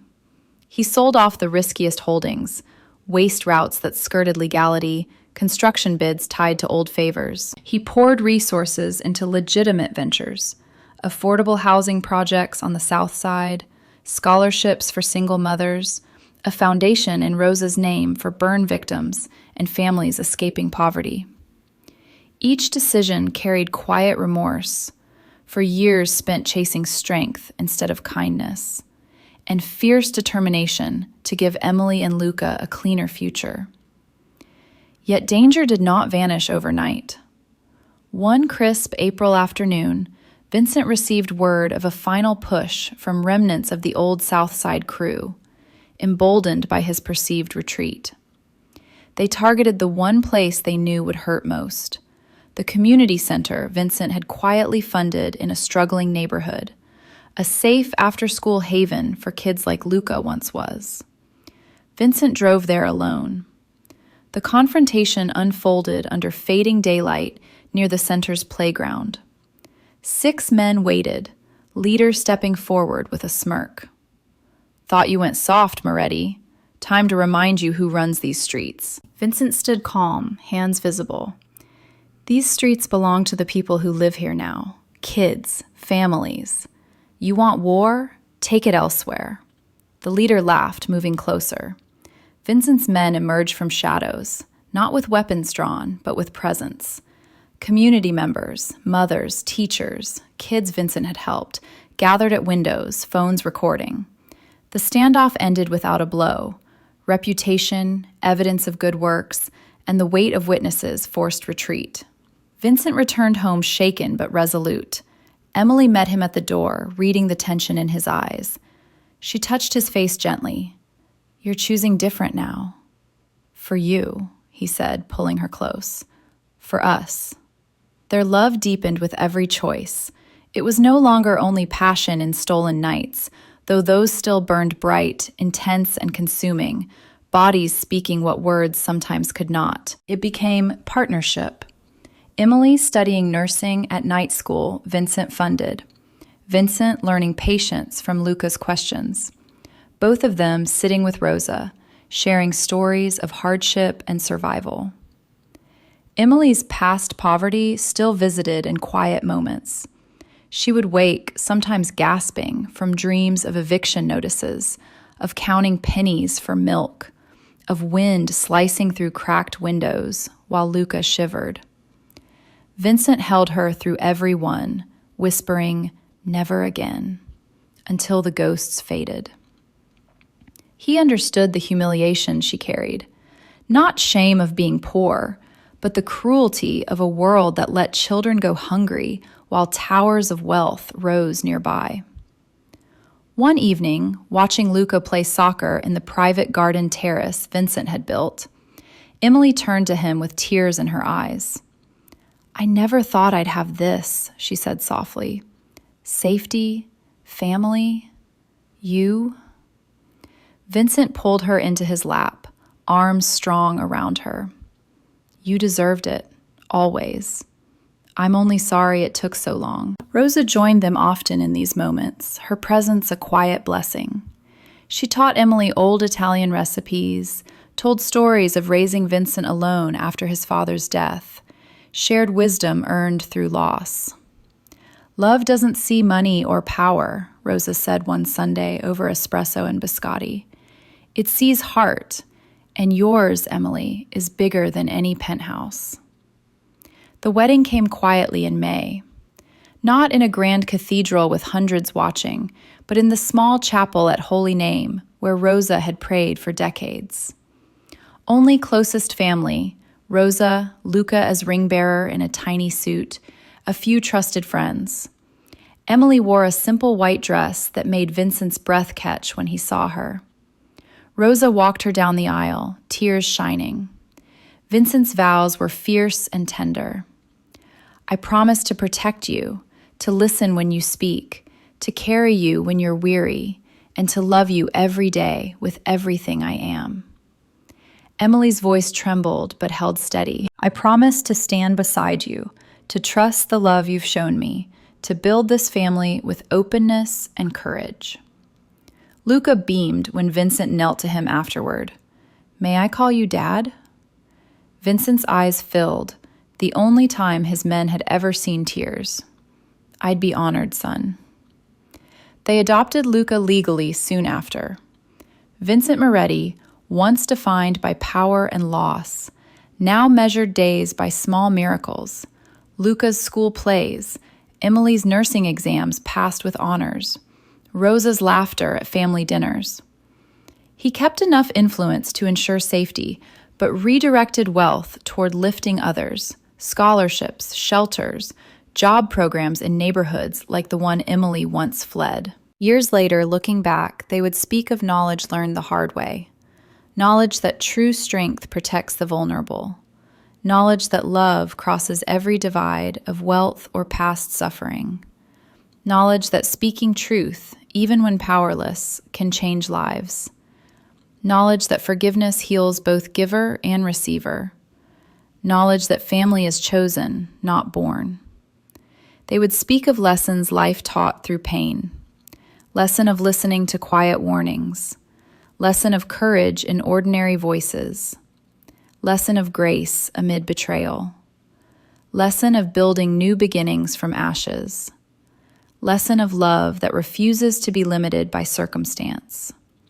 And they would speak of education, the ongoing education of the heart. Education in patience when old fears resurface. Education in gratitude for warmth after cold. Education in partnership over possession. Education in raising a child with openness. Education in using power to lift rather than dominate. Vincent and Emily built a life that proved wealth and poverty cannot separate true love and compassion. Their home welcomed others who had known hardship, offering meals, mentorship, hope. Skin color, background, past mistakes, none mattered, only heart. If this story moved you, ask yourself, have you ever ignored a quiet warning in your own life? Or have you ever been the one afraid to speak, yet did it anyway? How does this tale of love across worlds connect to moments in your real life? We'd love to hear your thoughts. Share your feelings in the comments below so Alex Truths can listen to the emotions deep within your hearts. If you believe stories like this can open minds, touch souls, and remind us what truly matters, please subscribe to the channel Alex Truths, like this video, and share it with someone who needs hope today. Together, we spread more light. We wish everyone watching good health, a joyful life, and daily peace. Until next time, take care, and we'll see you in the next video. Disclaimer: all stories on this channel are fictional and created solely for entertainment purposes. Any resemblance to real people, events, or places is purely coincidental.